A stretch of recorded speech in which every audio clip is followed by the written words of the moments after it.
YouTube. So we're back. We're in the Rostelmash combine. You can see the fields are ready. It's day 8. So it's a bit early actually.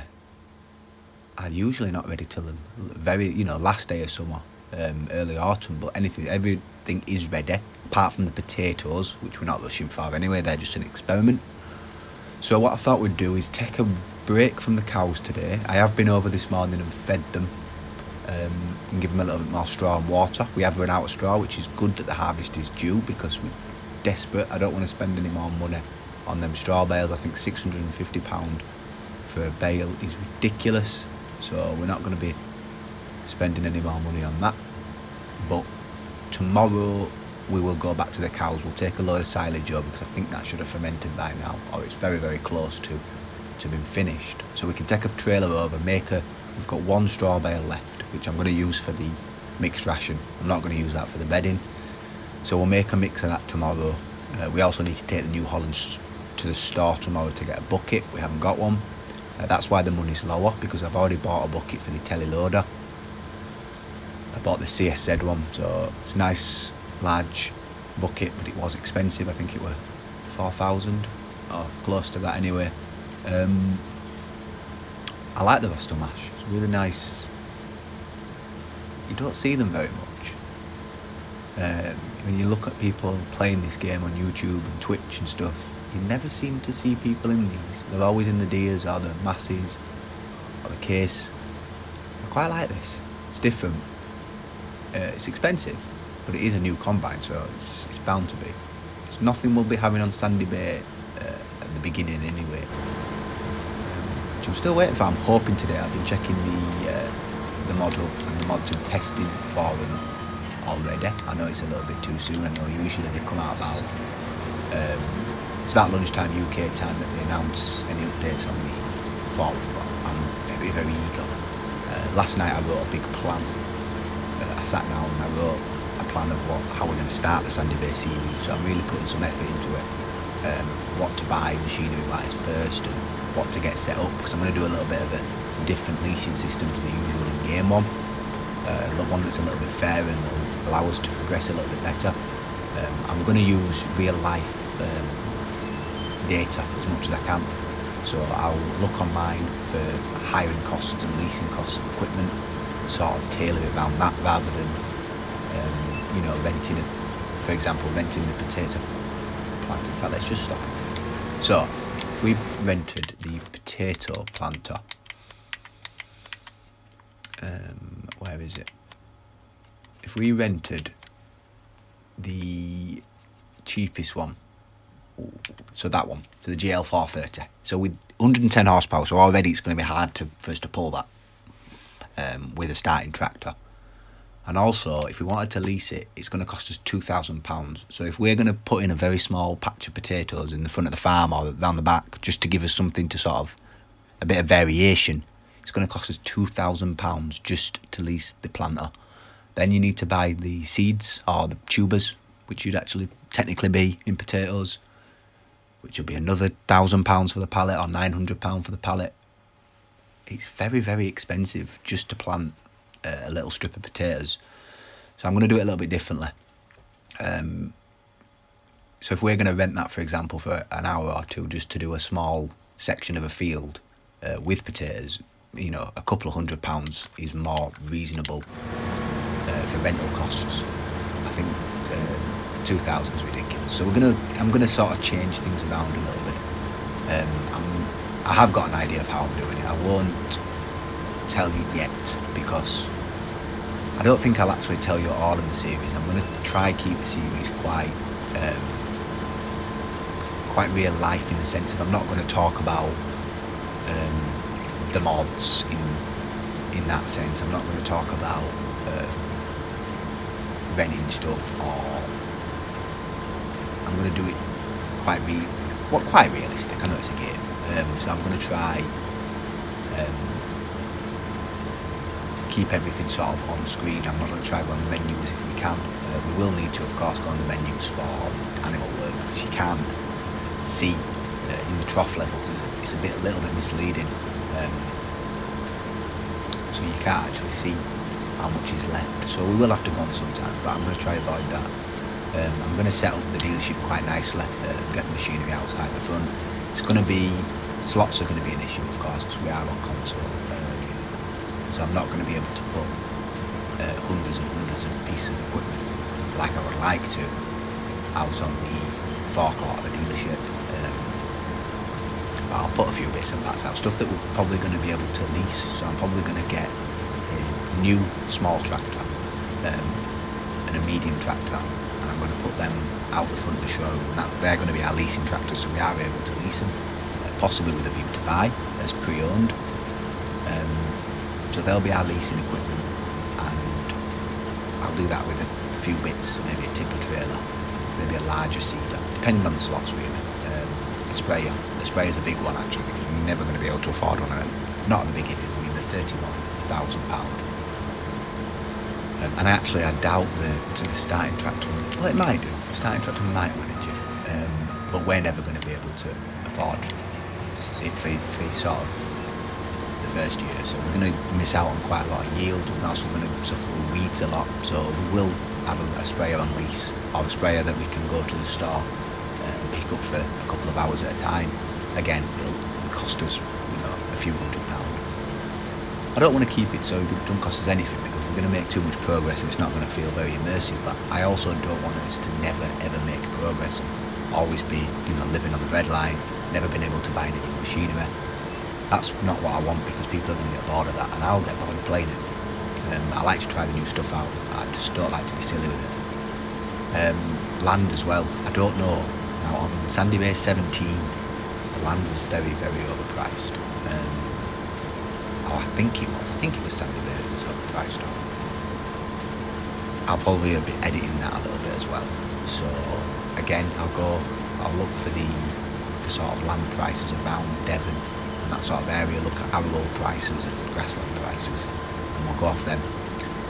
So I'll look at the square meters, the square acreage of a typical field's cost, and I'll work that out in relation to the field that we're going to buy. I'll take into consideration things like terrain of the field, if it's steep or if it's quite flat. If it's flat, we'll pay a little bit more for it. If it's steeper, we'll drop the price down a little bit, just to sort of keep it in key. Same with the vehicle purchasing of early on. I'm going to buy the vehicles first, leave them at the start, and I'll look on auction sites and sort of work out what they actually worth, and we'll pay that.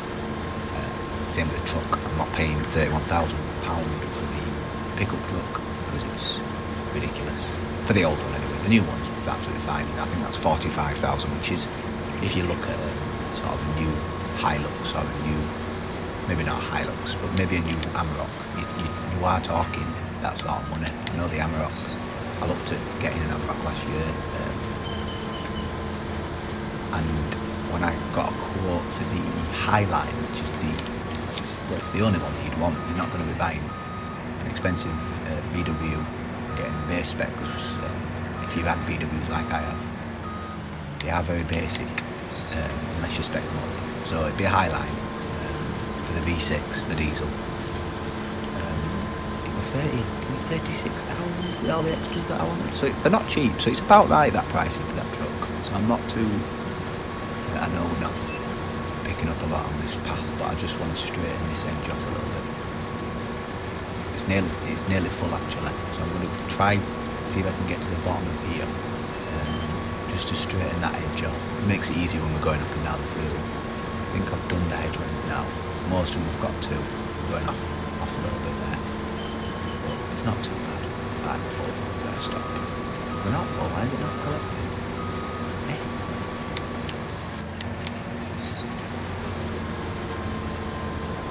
That's really weird. Why did it stop then? But anyway, it's because of that. There's a bit of issue. I don't know if it's a corrupted save game, this one, or if I've done something wrong. There's patches on these fields that are not right. That one there, and there's one a bit further down here as well. But anyway, that's completely the line doing that. So I've tapered that in a couple of load more than I wanted to. But I was really confused. like the textures now on the ground. The chopped sort of, back there's the other piece. The byproducts is really nice things on the ground. I've noticed with when you do the wheat or the barley or anything that you can sort of pale into straw, if you have it on chop mode, it really does cover the field, and if you don't, if you have it on windrow, to leave a line so we can follow it, it doesn't, the field stays much browner. I don't know what it's going to do with this bit here. I don't actually know what it is. It looks like wheat. It's not. It's that. It's every time it detects a different crop type. Just ignore this bit that I'm trying to sort out. This is not the realistic bit. So we can go from this angle and not touch that. Start it again. What's going on?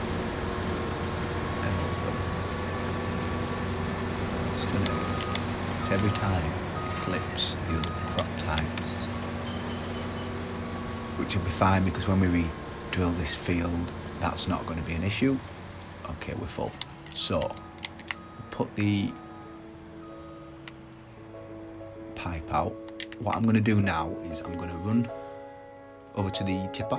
It's got the case with the lizard trailer on. I'll bring it down, we'll fill it, and then I'm going to speed it up, and we'll do sort of half the field as a time lapse, and then I'll come back and join you.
really suffered from not having any fertiliser on this year. Probably should have been sprayed twice, or at least solid once, and sprayed the second time. Combine, really impressed with, did really well. So we've got practically 2 tray loads, so we'll only sell 2 tray loads because, as I said, the silo has already got a little bit of stuff in it. It's taken the full day. That I ran it at times 15 today, just to see how it went. I think it's quite a good length for an episode. Should be about 20-25 minute episode today, and it's taken the full day on the farm, which is good. Just load that last bit in. I do like the trailer as well. It suits the case. It seems a nice size for it. There we go. So that's everything. There was a couple of bits in the field I did miss, but it's not the end of the world. With the yield so low, it won't have been much. I'm going to put the case here because tomorrow we're going to need it for the silage. I haven't got a separate trailer for silage, so it's going to have to go in the grain trailer. We'll wash it out afterwards. In fact, we'll wash it before and after. The case needs a wash anyway, so we'll start tomorrow's episode with the washing, and then we'll load there's the CSZ bucket over there. We'll load the silage up tomorrow. We'll take it up to the cows. It'll be a bit more laid back. There won't be as much field work to do. We'll do the cows, we'll trip down to the store, we'll take a break from harvesting for a day, and then that'll be day 9. So day 1 of autumn, so that'll be the day after tomorrow's episode. We'll do the wheat field. I might not harvest that on camera. I might harvest that first before I turn the camera on, and then we'll actually record us collecting the straw bales and putting them on the trailer. There'll be a lot of straw bales. I just know it. So we'll use the large trailer. We'll collect probably a full load again, like we did with the hay, and take that over to the cows, stack them somewhere. I'll have to probably tidy that shed up a little bit. And